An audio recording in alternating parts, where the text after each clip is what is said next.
walang audio na nilabas, walang salitang nilabas, yan ay pamimeke. Hindi naman yan ang totoong debate. Ang totoong debate, ikaw, Hoy, Vic Rodriguez, alam mo yung totoong debate. Hoy, inuhoy kita. Alam mo ang nangyari sa totoong GMA7 debates. Saang universe na matatalo ako ni Vic Rodriguez sa debate? Saan? Saang universe mangyayari yan? Mamalay ko. Anak ng tawag naman. Oh. Ito naman kinakausap nito si Bulok Spirito. Pambihira ho talaga tong si Lok Spirito. Oo. Tanggapin nyo na lang ho kasi nalinamon ho kayo ng buhay nitong si Atty. Vic Rodriguez dun sa naging debate nyo dyan sa GMA. Kahit ano pa hong pagngangawa na gawin nyo, wala na hong mangyayari dyan. Tapos na ho ang debate. Ngayon naman ang dinidebate nyo, ang GMA News. Porket hindi lang ho kayo nakapalag doon sa kadebate nyo para ho kayong batang nagmamaktol ngayon sa social media. Pero bago ho natin pag-usapan, yaang sama ng loob nitong si Lok Spirito na binubuhos niya sa social media. Kung bago lang ho kayo sa PH Update, sa like at sa subscribe. Alam nyo na ho yan mga kababayan. Sa mga baguhan naman dito, isang like, subscribe. Masaya na ho tayo dyan sa mga gusto sumali sa ating community. Yung join button nandyan lang ho sa baba. Yan na nga ho ba sinasabi natin. Kaya hindi ho natin hinahayaang matambakan tayo kasi medyo matatagalan ho tayo sa ating mega love shoutout. Maraming salamat dito kay Idol TV Canada. Maraming salamat to. Mega love shoutout. Idol, maraming salamat dyan sa dyan sa pakulay mo. Mega love shoutout. Mega love shoutout din ho dito kay Delia Pineda. Maraming salamat ho, Ma'am Delia Pineda. Thank you ho. Lagi akong nanonood sa iyo, PH Update, kahit replay lang. Ay, walang problema yan. Walang problema ho yan, madam. Manood lang ho kayo. Panigurado, lagi ho kayo updated sa mga kaganapan sa ating bansa. Maraming salamat ho. Ingat ho kayo sa saan dako man ho kayo ng Pilipinas naroon. Maraming salamat. Mega love shoutout dito kay YMA 8691. Itong si YMA, talagang suki din ho natin yan. Maraming salamat. Mega love shoutout. Lagay niyo ho yung pangalan niyo sa susunod para ma-shoutout ko kayo. Mega love shoutout din ho dito kay kay Jake Arzobal. Ay, itong si Sir Jake Arzobal. Nakakabisado ho kasi natin yung mga pangalan ito. Like your comment. Naligaw ako ngayon dahil kay Boss Dada watching from Sacramento, California. Ingat ho kayo dyan sa California. Si Boss Dada, naku. Ano ho yan? Kumbaga, sa mga banateros, isa ho yan sa mga, parang nakita nyo, laki, di ba? Pagka bumibira siya sa mga vlog niya. Pero pagka na-meet nyo ho ng personal yan, naku, napakalambing na tao yan, no? Ibang klase ho. Palakpakan ho natin. Itong si Jake Arzobal. Maraming salamat ho sa pag-support sa PH Update. Ingat ho kayo dyan sa Sacramento, California. To, mega love shoutout din ho dito kay dito kay Tita Liza. Maraming salamat ho sa pagsuporta sa PH Update. I'm regular viewer but using 3 different account. Kudos to you, PH Update, sa pagiging aktibo at vocal sa pagtuligsa sa mga maling pamayanan ng bangag na gobyernong ito. Maraming salamat, Ma'am Liza. Lang ho tayo, manatili lang ho tayong aktibo, talagang makipag-participate ho tayo sa mga pinag-uusapan sa social media. Hindi lang ho sa PH Update, maging sa ibang mga vlogger, no. Talagang suportahan ho natin lahat. Maraming salamat. Mega love shoutout, Ma'am Liza. Mega love shoutout din ho dito kay Grace Life. Itong si Grace Life. Ano ho yan? Nagbablog ho yan, nagmumukbang. Maraming salamat, Ma'am. Mega love shoutout. Ang sabi niya, boss, pasensya na, di makapagpakulay. Okay lang yun. Everyday. Huwag niyo hong isipin nyo kung di ho kayo makapagpakulay everyday. No, nandyan lang ho kayo. Lagi ho kayo nakaantabay. Isang like at isang subscribe. Masaya na ho tayo dyan. Grace Life in US. Maraming salamat. Yang si Grace Life po yan. Ano na ho siya, kumbaga, member na, nagpapakulay pa. Kaya maraming salamat, Ma'am Grace Life. Mabuhay ho kayo. Ingat ho kayo dyan sa, dyan sa Amerika. Maraming salamat ho. Mega love shoutout din ho dito kay Corazon Austero. Maraming salamat ho sa pagsuporta sa PH Update. Maraming salamat. Salamat ho dyan sa tenong kong dollars. Mega love shoutout din ho dito kay Marilyn Sorensen. Maraming salamat to. Ma'am Marilyn Sorensen. Ako, itong si Ma'am Marilyn, parang nagbablog din ata to. Mega love shoutout. Maraming salamat to. Ingat po kayo dyan sa Parang ano ata yan eh. Nasa Norway ho ba kayo? Basta nasa ano to eh. Alam ko na tong ano na to eh. Itong NOK na to eh. Nakalimutan ho natin. Norway to, madam. Di ba tama? Tama ako sa taga Norway kayo. Good morning PH Update. Pa-shoutout naman po. Palagi ako nanonood sa ng vlog mo. Watching. Sabi ko na, di ba, Norway. Nandun na pala sa comment. Ikaw lang, shoutout. Ayun na nga, yan na nga ho ba sinasabi natin. Kaya, inaano ho natin. Kumbaga, gusto natin pagka merong nagpakulay, shoutout kagad para talagang hindi ho tayo matambakan. Hindi kagaya niya, natambakan na naman ho tayo. Ayun na nga, pakinggan ho natin ang pagmamaktol nitong si, ano pangalan to, Bulok Spirito. Ang problema sa iyo, Brad, tanggapin mo na lang na linamon ka ng buhay nitong si Attorney Vic Rodriguez. Ha? Yun ang tanggapin mo. Ngayon, pati binigyan ka na nga ng platform ng GMA News. Pinagsalita ka, pinakain ka, inistima ka. Tapos gayon, binabanatan mo pa. Naku, maiya naman ho kayo. Wag ganyan. Binigyan na kayo ng pagkakataon para mailabas ang inyong saloobin at inyong mga plataforma. Ang kahit ano pang napag-usapan o kung kahit ano pa man yan, kung ano man ang sinabi mo dun sa pagsasalita mo sa GMA News, walang ibang may kasalanan kung di ikaw. Dahil lahat na lumabas sa bunganga mo, galing sa'yo yun. Hindi yun galing kay Attorney Vic o dito kay Ma'am Jessica So o kung kanino man. Pinili mo yung mga sagot na isasagot mo dun sa mga katanungan sa'yo. Kaya kung sablay at palpak at hindi masikmura ng ating mga kababayan, yung mga pinagsasabi mo, huwag niyo mong sisihin yung network at yung mga kadebate nyo. Parang maliho ata yun, parang meron iba na ho yung inyong pinaguhugutan. No, pakinggan niyo ho ito mga kababayan. Luke, may Ito. watch party tayo mamaya ng GMA7 Senatorial Debate. 9 p.m. sa Harong, 56 Mother Ignacia, Quezon City. And mapapanood to live sa GMA7. Pero kanina, naglabas ng teaser ang GMA7 na kayong dalawa ni Attorney Vic Rodriguez at siya lang yung pinagsalita dun sa teaser. Ngayon, nagamit ito kanina ng ilang mga DDS vlogger sa YouTube para pagmukaing tinalo ka ni Vic Rodriguez sa debate. Ano ba talaga ang totoong nangyari? Gagawa ka ng statement, hindi pa ilinalabas yung kumbaga watch party, di ba? Hindi pa ho lalabas yung debate, kumbaga sasagot ka na. Sasagutin mo na dahil alam mo, lamon ka eh. Lamon ka, Brad. Linamon ka ni Attorney Vic. Kahit sinong tanongin mo sa social media, kahit hindi taga-suporta ni Attorney Vic, sigurado sasabihin nila, linamon ka. Hindi ka nakapalag, ika nga. Si Attorney Vic, yung pangisi-ngisi na lang, patawa-tawa na lang. Tinatawanan na lang ho itong mama na to. Kasi kahit paano pa ho nating pagbali-baliktarin, hindi ho siya nakakana doon sa mga sagot ni Attorney Vic Rodriguez. Pantakin mo naman. Ibibintang mo sa mga Duterte at sa mga Marcos. Kesyo yung issue ng droga o kung ano pa man yung droga-droga issue na yan, dahil lang yan sa bangayan ng dalawang dalawang pamilya na to, dalawang political political juggernaut, ika nga. Hindi. Napakalalim ho ng problema sa ipinagbabawal na droga at kung kailanganin man na magpapulburontes lahat ng politiko, maging ikaw kasali diyan, sa tingin ho natin nararapat yan. Kumbaga, yun yung first step para ma-establish natin at mapakita na itong mga nanunungkulan na to, talagang handa at talagang hindi linoloko yung ating mga kababayan. At confident tayo na yung mga decision na ilalabas nila nanggaling doon sa mga ulo ng mga nasa matinong katinuan na leader. Hindi yung tipong anak ng tokwa lahat na lang ng problema, no? Talagang kinakaladkad ho itong si dating Pangulong Rodrigo Duterte. Si Tatay Digong ano lang ho siya, kumbaga amplifier. Speaker lang siya. Kung ano sinasabi ni Tatay Digong, yun hong saloobin ng sambayan ng Pilipino. Nung hinamon ho siyang magpa-hair follicle test, diyan sa Rizal Park, diyan sa grandstand, sabay-sabay kayo, attorney, tapos na si attorney, sige, sama na natin.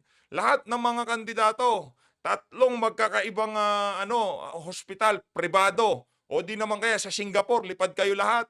Okay lang yung gastos na yan. Pati entourage nyo, bayaran natin. Kasi doon, hindi ho sila basta-basta makakapag-doktor. Ika nga hindi ho nila pwedeng basta-basta doktorin yung resulta ng kanilang mga test. Kaso takot nga ho sila. Kasi mga kargado, ika nga, bangag na bangag. May tanong ako sa iyo. saang universe na matatalo ako ni Vic Rodriguez sa debate? Saan? Naku, Saang universe mangyayari yan? Mamalay ko. anak ng tokog naman. Ito naman kinakausap nito si Bulok Spirito. Wag mo naman barahin ang iyong yung kandidato mo. Kaya nga binibidyohan mo yan kandidato mo yan. Pero wag mo siyang barahin. Ano ba malay ko? Dapat diyan anuhin mo siya, palakasin mo ang kanyang trip, ika nga. Wala.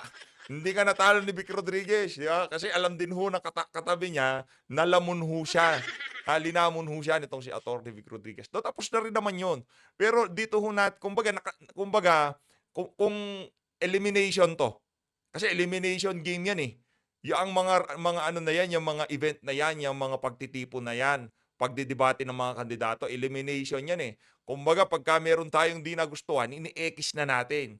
Automatic na meron naman magandang kinahantungan yung ano na yon, yung debate na yon. Nailatag ng mga kandidato natin ang kanilang plataforma. Nasupalpal itong si Luke Spirito, linampaso ni Senator Bato. Itong si, ano pangalan to? Itong si Franz Castro, si Heidi Mendoza, anong ginawa ho ni Atty. Jimmy Bondoc. Nakita nyo naman mga kababayan. Sinasabi ko ho dito mga kababayan, lahat ng kandidato ang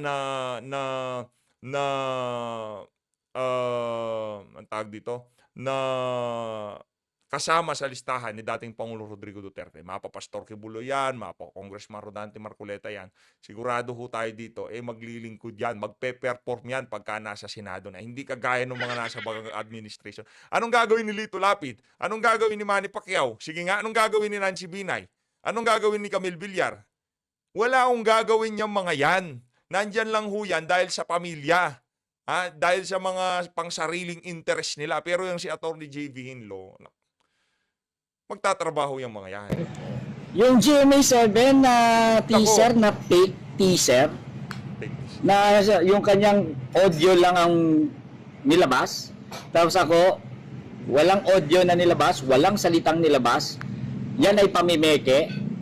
Hindi naman yan ang totoong debate. Yeah. Ang totoong debate, ikaw, Hoy, Vic Rodriguez, alam mo yung totoong debate.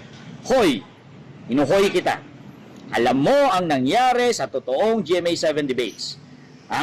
Kinain kitang pahalang, padiretso, at kakainin kita kahit sa anong live. Yan naman. O sige, set natin sa PH update Sa mga makakapanood nitong video na to na may contact kay ako magiging moderator nitong si Atty. Vic at nitong si parang hindi pa ho ba sapat yung panggugulpi sa inyo ni Atty. Vic Rodriguez? Gusto niyo pa ho ba?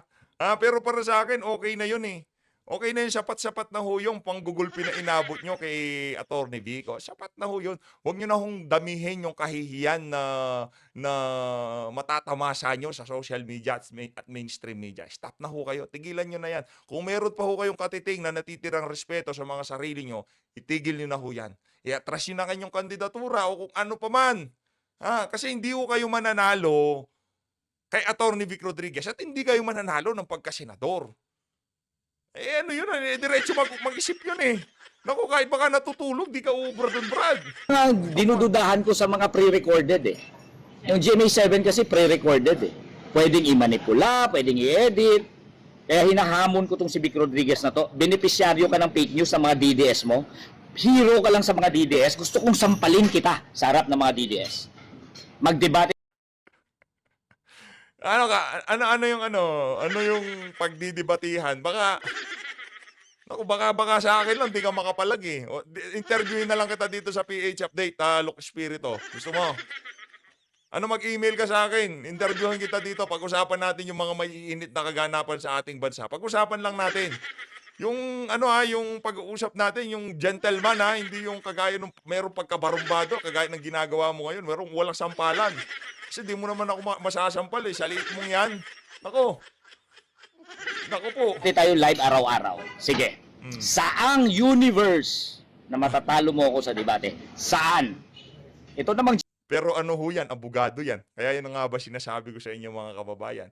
Hindi ho porket abogado, hindi porket mataas ang pinag-aralan, makakapag-deliver na pag nakaupo sa Senado.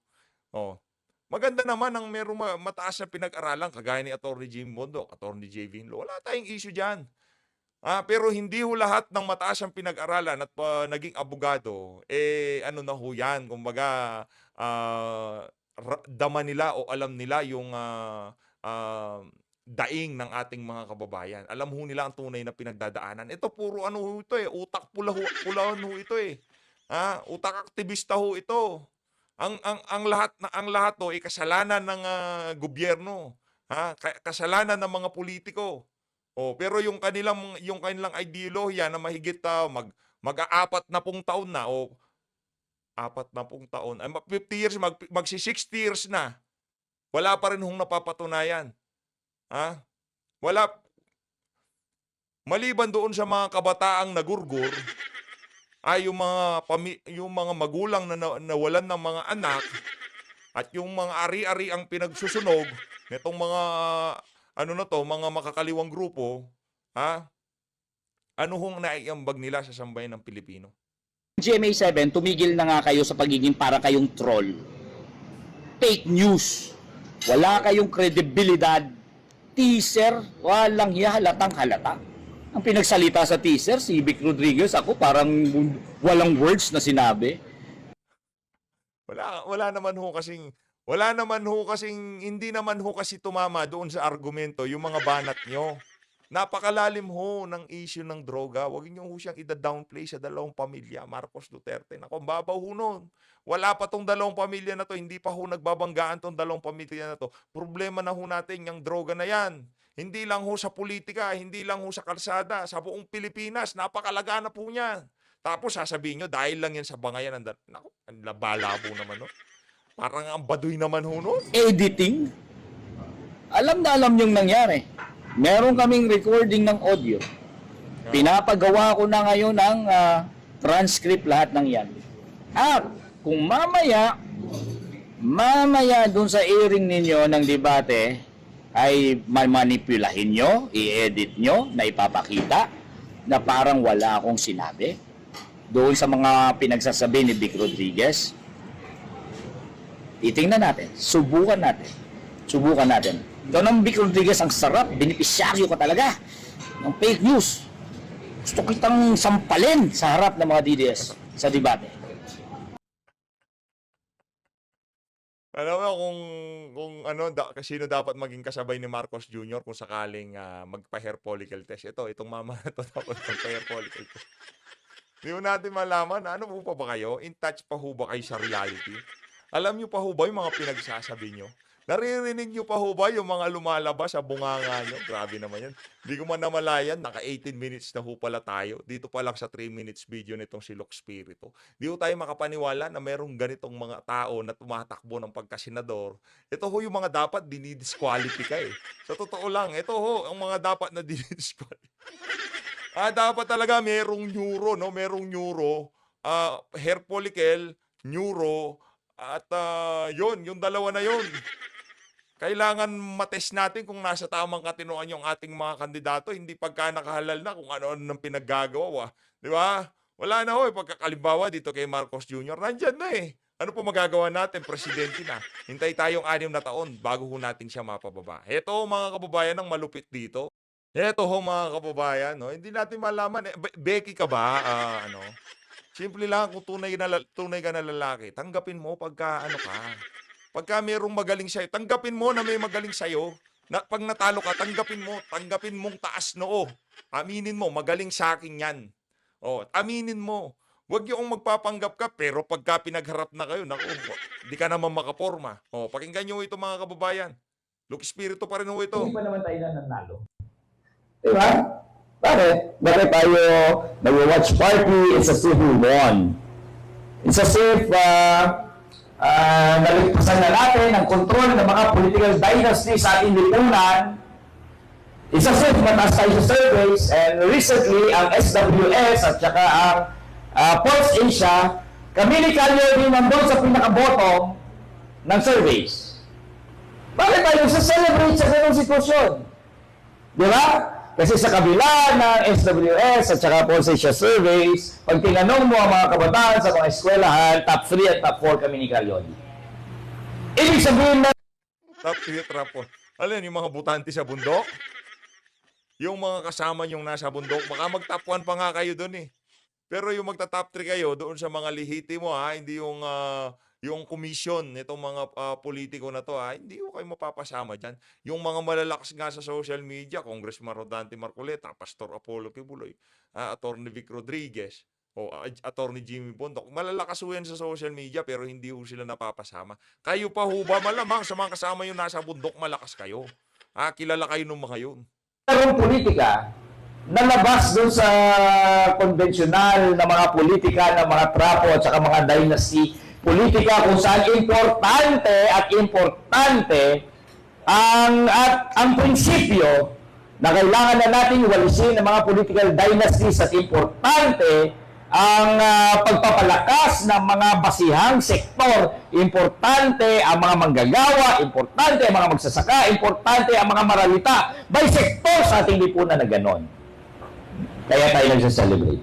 Kaya tayo nagsa-celebrate kasi kapag pinagtapat mo ang politika namin ni Galyodi sa politika nila Vic Rodriguez, sa politika nila Bato de la Rosa, pagtapat mo sa isang sitwasyon na hindi na importante ang mga pera, ang mga makinarya, hindi importante ang mga billboard at saka mga advertisement, kasi sa debate, kami ay equal na doon.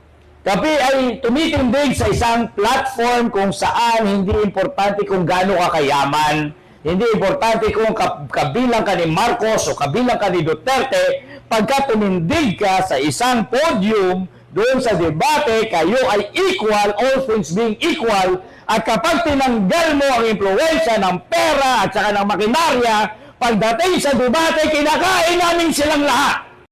Hindi, mali. Pagdating sa debate, natatanga kami. Yun dapat sagot doon, Brad. Yun ang totoong nangyayari. Yun ang realidad sa debate. Pagka nakadebate mo si Congressman Marcoleta, baka hindi ka na makatayo. Malambing pa nga yan si Attorney Vic eh. Pagka nakadebate mo si Kong Dante, baka hindi na magsalita yun. Ngingitian ka lang nun. Mababaon ka na sa kahihiyan. Matindi ko kasi yung mama na yung napakatalino nun. Hindi ko kayo basta-basta makakabira nun. Ika nga. Oh. Ang ano ko lang sa'yo, look, maligo ka na lang. Sa lahat ng interview mo na nakita ko, laging yan ang suot mo. Magpalit ka ng damit. Lagi tayo nakaputi kasi paborito natin yan. Kulay, puti, tsaka itim. Yun lang yung paborito nating damit. Puti, tsaka itim. Pero itong si Luke Espiritu, lagi na lang yan. Wala ka na bang ibang damit, sir? Kaya tayo nagsi-celebrate. Na kahit anong gawin ng mga troll na pag-fake news ay hindi yan uusad. Kasi kaninang umaga bago pa lumabas itong airing ng debate namin na ni-record noong 23, tama ba? January 23 at ngayon lang nilabas, pre-recorded, noong umaga pa lang nagpalabas na ng fake news ang GMA at sa lahat ng mga teaser, ang ginawa nilang teaser ay si Vic Rodriguez nakaharap ko at doon sa teaser na yon parang ako'y walang sinasabi at aneme lamang. At kahit yan ay lumabas, kahit na anong ganyan gawin, kahit yan ay mga institutional na maniobra, kapag pinagharap mo ang mga leader manggagawa sa mga trapo at mga dinastiya, wala talaga silang batbat. At klaro sa atin yon na wala silang batbat. Wala. Ang sarap pakinggan, di ba? Sa mga Hayo na nga mga kababayan, no? Yun ho yung mga birada nitong si Luke Espiritu dito kay Attorney Vic Rodriguez. Yan ang problema sa iyo, Luke. Nung kaharap mo siya, di ka makapalag. Nung di na siya nakaharap, bira ka ng bira. Pag ganyan, para ka namang walang yagbay eh. Pag nakaharap, doon birahin, hindi yung pagka nakatalikod, doon ka bumibira. Sabihin mo ng harapan. Tayo naman ho kasi pagka meron ho tayong ayaw, makikita nyo ho yun sa facial expression ko. Pagka galit ako. Hindi pwede yung... Hindi pwede... Nako. Bahala ka dyan, Luke. Dito na ho tayo kay Attorney Google. Yan, banatan mo, Attorney. maiiwan po natin na makikipaglaban pa po sa mga susunod na panahon para medyo maintindihan po natin lahat. Hindi naman kami last term ni Congressman Rufus. And if Actually, I- we still have one term, no? Kaso, And if I ay- may suggest Yes. sa mga tempo resource person, baka po pwede tagalugin po ninyo in as much as possible.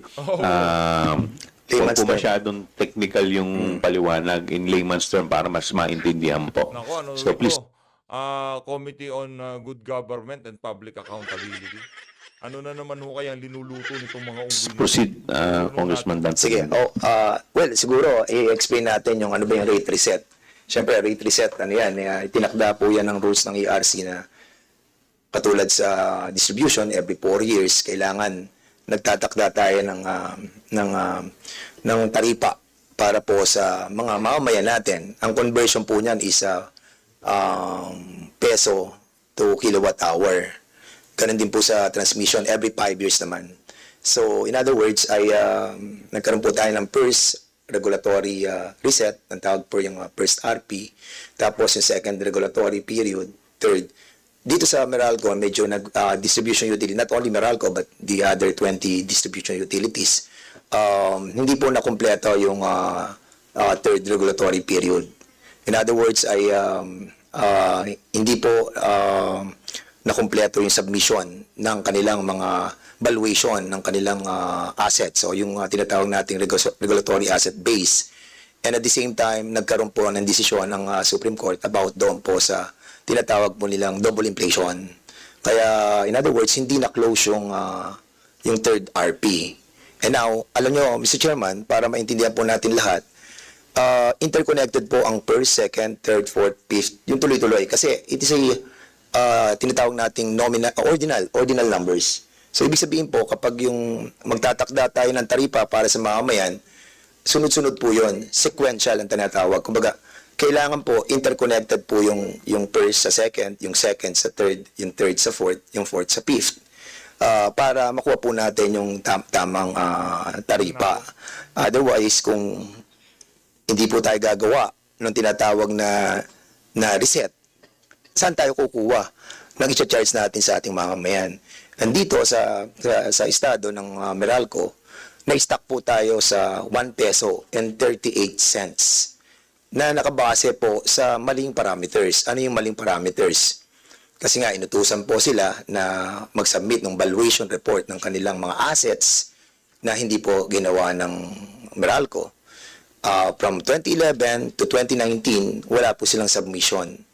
At wala rin pong adjustment ng weighted average cost of capital na kung saan ito pong WACC na tinatawag, at ang tagal-tagal na natin dinidiscuss itong weighted average cost of capital. Ito yung pong tinatawag na multiplier.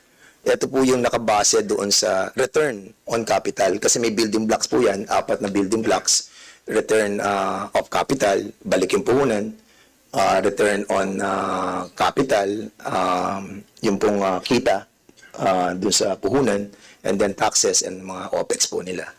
At dahil nga hindi sa pagko-compute nung tinatawag po nating reset na kinakailangan para mag-arrive doon sa nasisingilin per kilowatt hour na piso o piso at 38 sentimo na i-charge natin per kilowatt hour sa mga tataong bayan, na-stock po tayo mula 2011 doon sa 1 peso and 38 cents na hanggang ngayon sinisingil sa atin sa loob ng 15 taon. Ganun din po sa NGCP.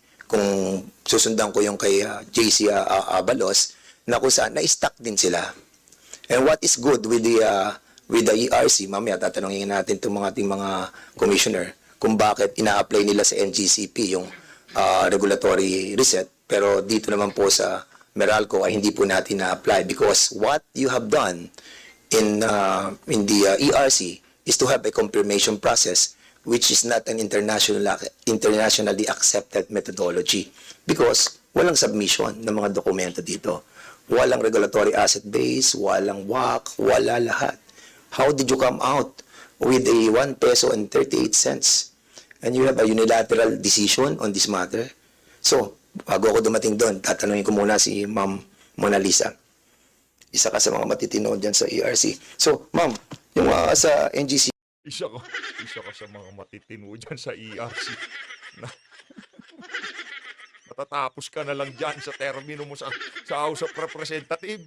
Ay, ang advocacy mo na yan, walang nangyari. O kung ano, kasi laging ano yan eh, kumbaga, yang si Boy Boldstar, pagka ho napag-uusapan yung presyo ng kuryente, talagang palong-paluho yan eh. Pero sa kahaba-haba, katagal-tagal ho ng pananatili niya dyan sa House of Representative, hindi ho natin nakita na bumaba ang presyo ng kuryente. Ha? Hindi ho natin nakita na kahit papaano naibsan ito. Bagkos, lalo pa hong lumala. Ngayon, pagka sinabi ho nitong si Boy Boldstar na isa ka sa matino sa ERC, di ho natin alam yung definition ng matino dito sa mama na to. CP po kasi you have promised that you will convene the plea majority and ikaw nag-dissent saka si Catherine Maceda. So, because alam naman po natin sa draft final determination ay nakapasok doon po yung mga proyekto na hindi po use and useful, i-charge sa taong bayan. 204 billion po yan. Kasi bago ako mag-segue sa Meralco, briefly lang to. Kasi you have promised to us that next week, sabi niyo, mag-meeting na po kayo. So what happened po? Mr. Chair. Honorable Mona Lisa. Mona Lisa, you are recognized. Katulad po ng naibahagi namin last time, naupo na po yung Commission and Bank para simulan yung deliberation. So nasimulan na po namin ito. Una naming tinalakay yung mga comments na nanggaling po sa stakeholders coming from the publication or posting of the draft. Pero hindi pa po namin tapos, Mr. Chair, kasi madami pong comments yung nagmula po sa stakeholders. So uupuan po namin ulit ito next week. Hopefully po ay matapos na po namin within February 5. Yan o mga kababayan, yung mga pinag-uusapan nila dyan, ano lang ho yan, para maibsan ang galit ng sambayan ng Pilipino dito kay Tamba. Dahil ngayong mga panahon na to, nakita na rin ho ng ating mga kababayan, bakit walang ginagawa itong mga congressman na to dyan sa House of Representative, kundi puro TWADCOM, pagbira kay dating Pangulong Rodrigo Duterte. Pero lahat ng pinag-uusapan ho nila dyan sa hearing na yan, ano na ho yan, kumbaga sa reswela na yan. Kumbaga, alam na ho nila kung anong pag-uusapan yung mga taga Meralco, taga ERC, taga NGCP. Alam na ho nila. Yung ibibigay nitong Meralco, kung ano man yung pabababain, kung ano man yung pag-aaralan nila, na pag-usapan na ho nila yan prior na i-video at ipakita sa ating mga kababayan. Para saan ba yan? Para sabihin sa ating mga kababayan, hindi lang ginagamit ni Tambaluslos ang House of Representatives para siraan ng mga Duterte. Kahit papaano, ginagamit namin yan para sa interes ng ating mga kababayan. Para matugunan ang lumalalang presyo ng mga pangunahing bilihin, kuryente. Yan ang inaatake nila ngayon. Pero wag ho kayong maniwala dyan. Kasi pagka kinanaho nila yung mga sektor na yan, ang matatamaan, sila din. Kaya imposible kung pagka pinag-usapan nila yan, merong parang magic wand na bababa ang presyo ng pangunahing bilihin, bababa ang presyo ng electricity. Kalokohan ho yun mga kababayan. Kasi yung mga naglalabi dyan sa mga dyan sa mga sektor na yan, hindi naman ho milyon-milyon ang dala-dalang pera niya pagka nagpupunta sila dyan sa House of Representatives. Bilyon ho ang kargada ng mga yan. Kasi mas malaki nga naman hong kikitahin nila kung yung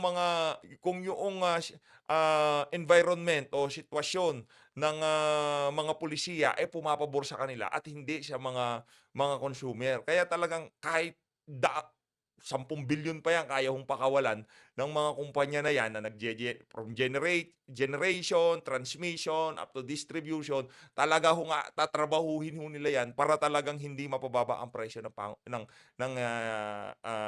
presyo ng kuryente sa ating bansa. Hindi ho totoo yan. Kasinungalingan yan. Kasi kung sundin lang pagka sinunod ho natin yung ang tawag dito, meron na hong batas yan eh. Kaso hindi ho nila sinusunod yun. Yung every year dapat ini-implement to, ganito kalaki yung porsyento dito sa particular na section na to dyan sa batas na yan. Hindi ho nila sinusunod yan. Yun lang naman nung sinasabi ni Kong Dante, di na natin kailangan gumawa ng bagong batas. Sundin lang natin yung mga batas na ginawa natin. At sigurado, bababa ang presyo ng kuryente. So Luis, maraming salamat to sa pag-support sa PH Update. Wala ho talaga tayong asahan dito kay Attorney Google dahil pagka hindi ho kasi sincero, mararamdaman naman ho natin yan. Maraming salamat ho mga kababayan. Mag-ingat ho kayong lahat. Mahal natin ng Pilipinas. Oy, Look Spirito. Ako.